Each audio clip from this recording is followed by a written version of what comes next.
আসসালামু আলাইকুম, welcome to my channel. আমি বরিশাল এসেছি অনেক দিনই হয়ে গেছে, তো সবাই মিলে আমাকে ধরলো, মানে বাড়ির বাচ্চারা, যে পিকনিক খাবে। তো আমিও রাজি হয়ে গেলাম। তো আজকে আমরা পিকনিক খাবো ছোটোখাটো বাড়িতে যারা আছি।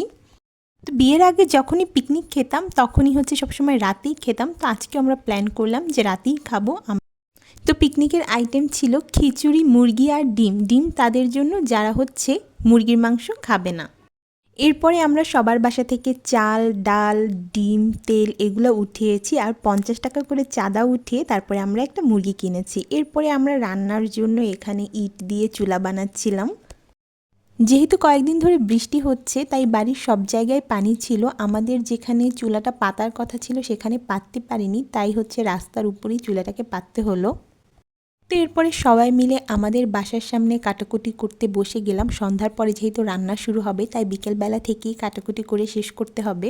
যেহেতু ওদের মধ্যে আমি সবার বড়, তাই রান্নার দায়িত্বটা কিন্তু আমার উপরই। ওরা বলল যে আমরা সব কিছু কাটাকাটি করে দেবো আপু, তুমি রান্না করবে। তো আমিও রাজি হয়ে গেলাম, যেহেতু আমি রান্না করতে ভালোবাসি আর আমি সব রান্নাই পারি। তা আমি বললাম আচ্ছা ঠিক আছে, তোমরা সবাই কাটাকাটি করে দাও, আমি সব রান্না টান্না করবো।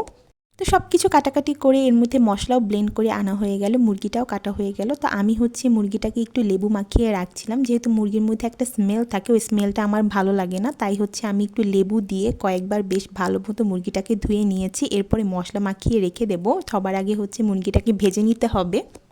তো পিকনিক করব আর গান শুনবো না, সেটা কি হয়? তো ওরা হচ্ছে সাউন্ড বক্স এনে গান ছেড়ে নাচানাচি শুরু করে দিল। সেটা আর আমার একটু ভিডিও করতে মনে নেই। এর মধ্যে আমার না ফোনে চার্জও শেষ হয়ে গিয়েছিল যে আমি হচ্ছে ভিডিও করব। তাই হচ্ছে আমি পরে আম্মুর ফোন থেকে ভিডিও করা শুরু করে দিই।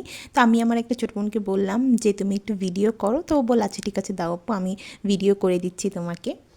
তো এরপরে সব মাখামাখি শেষ করে সব একসাথে গুছিয়ে নিলাম যে এখন রান্নাবান্নার কাজ শুরু করতে হবে। সেখানে ঘটলো আরেকটা বিপত্তি, যেহেতু সব জায়গায় পানি, লাকড়িও ভিজাই ছিল। তো হচ্ছে এখন চুলা কীভাবে জ্বালাবো? চুলা জ্বালাতে গিয়ে অনেক স্ট্রাগল করতে হয়েছে। ফাইনালি একটা আন্টিকে ডাকলাম, তিনি আমাদেরকে চুলা জ্বালিয়ে দেবে। আন্টি বলেছে ঠিক আছে, চুলা জ্বালিয়ে দিচ্ছি আমি। তো ফাইনালি অনেক কষ্ট করে চুলাটাকে জ্বালিয়ে নিলাম। তো রান্না শুরু হওয়ার পর আরেক ঘটনা ঘটে গেল। আমি যখন তেলের মধ্যে মাংসগুলোকে ছাড়ছিলাম, অনেক না ছিটছিল আর এত জাল ছিল চুলায়, আমি না রান্না করতে পারছিলাম না, নাড়তেও পারছিলাম না। তারপরে আন্টি বলল আচ্ছা ঠিক আছে দাঁড়াও, আমি নেড়ে দিচ্ছি, তুমি ভয় পেও না। এরপরে যখন মাংসটা ভাজা হয়ে গেছে, পরে হচ্ছে আমি বসে বসে রান্না টান্না শেষ করলাম। তো একে একে সব রান্না শেষ করলাম, আর রান্না শেষ করতে করতে কিন্তু অনেক সময় লেগে গেছে। পিকনিকের এই জিনিসটাই আমার কাছে অনেক ভালো লাগে, সবাই মিলে একসাথে রান্না করা, সবাই মিলে একসাথে খাওয়া দাওয়া করা, যেমনই হোক না কেন রান্না, সবাই মিলে হই হুল্লোড় করা, মজা করা, নাচানাচি করা, গান শোনা, এই জিনিসগুলোর জন্যই আমার পিকনিক জিনিসটাকে এত মজা লাগে। তা আমিও হচ্ছে বেশ মজা করলাম। ঢাকায় থাকলে আসলে এরকম মজা করা হয় না, ঢাকায় থাকলে আমি একাই থাকি, তো সেখানে কার সাথে পিকনিক করব।